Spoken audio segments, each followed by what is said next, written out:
Bonjour Internet, aujourd'hui on va parler des critiques.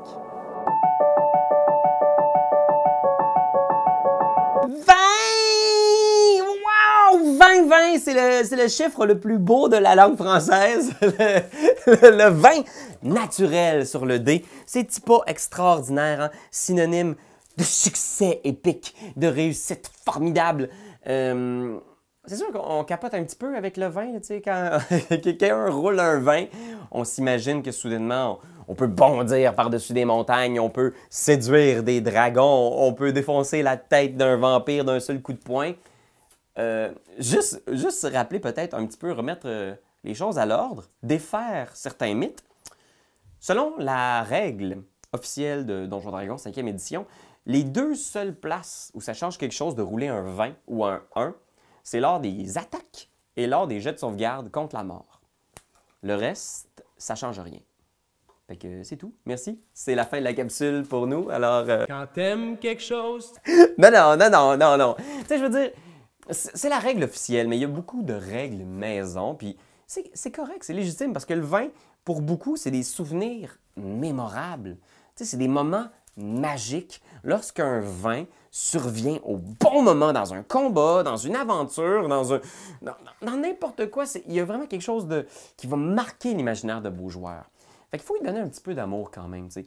Je sais que ça peut briser le jeu, justement l'exemple du barde qui séduit le dragon, mais s'il essaie de séduire le dragon puis il roule un 20 sur son jet de compétence, ça y est pas peur de mettre un petit truc supplémentaire, donnez-lui de l'amour. Oui, OK, essayez d'éviter que ça brise le jeu, mais s'il essaie de séduire le dragon, peut-être que le dragon décide de l'épargner lui, spécifiquement, et de tuer tous ses amis, mais que lui, ben, il sait pas pourquoi, mais il est pas capable de le manger. Tu sais, quelque chose du genre. Là. Je pense que c'est important que le vin, vous fassiez pas comme juste, ah non, ça n'a pas rapport, ça change rien sur le. Tu sais, il faut qu'il y ait de quoi de spécial. Comment s'assurer qu'il y a de quoi de spécial? Ben, si vous avez un groupe un peu funny, fun, que ça ne lui dérange pas d'être un peu old school, il y a toujours la classique charte des critiques. Moi, j'ai commencé à jouer avec ça quand on jouait à la 2e édition, puis c'était tellement le fun, c'est tellement des moments dont je vais me souvenir toute ma vie. C'est une charte qui, lorsque tu roules un 20, tu roules un jet 100, un dé à 100 faces, en fait, un dé 10 puis un dé décimal. Et le résultat obtenu va faire que le critique va avoir un effet spécial. Est-ce que c'est justement d'estropier ton adversaire, tu lui coupes un bras, est-ce que c'est de le pousser à terre, ou même si tu roules un 100, une décapitation immédiate? Tu sais, je pense que vous pouvez faire votre charte selon votre groupe.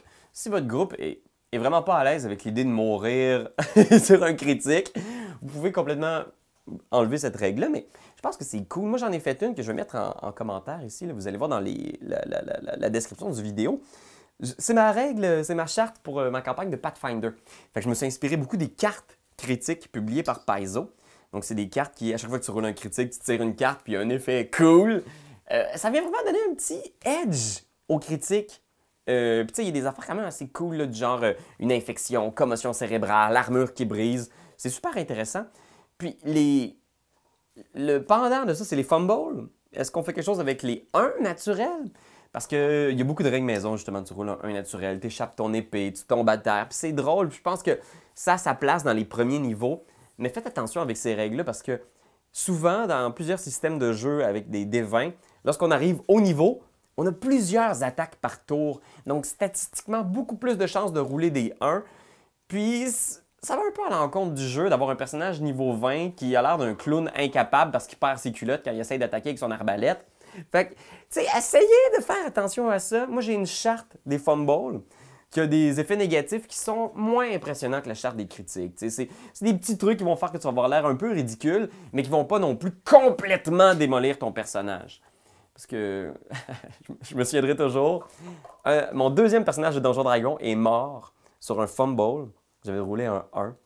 Et sur la charte de fumble, j'avais roulé 100. Je m'étais auto-décapité. Ce personnage-là était tellement hot! Oh, c'était un prêtre de guerre de Moradin. Puis il était trop cool. Puis je m'étais auto-décapité. Moi, pour vrai, j'avais fait des cauchemars de ça pendant toute la semaine. Là. Imaginez le jeune Pierre-Louis, il a genre 14 ans, qui est comme travaillé tellement fort sur son personnage, puis qui se fait auto-décapiter à la 2e session. Mais mes amis, eux, avait vécu un moment inoubliable et extraordinaire. Et c'est un peu pour ça qu'on fait ça aussi. Pour que les gens trouvent ça extraordinaire que vous vous tapiez dans les couilles avec votre hache. Alors voilà, c'était mes petits conseils sur comment gérer les critiques, les fumbles. Je vais mettre plusieurs chartes en description, des chartes qui m'ont accompagné au cours de mes campagnes au fil des années. Ça va peut-être inspirer vos campagnes. Et d'ici là, je vous dis bonne chance, Internet. Quand t'aimes quelque chose, tu donnes des bisous dessus. Mais comme c'est un ordinateur, tu donneras pas de bisous. Tu vas plutôt commenter, puis tu vas partager. Oh oui, partager, partager, partager. C'est la leçon de Jésus!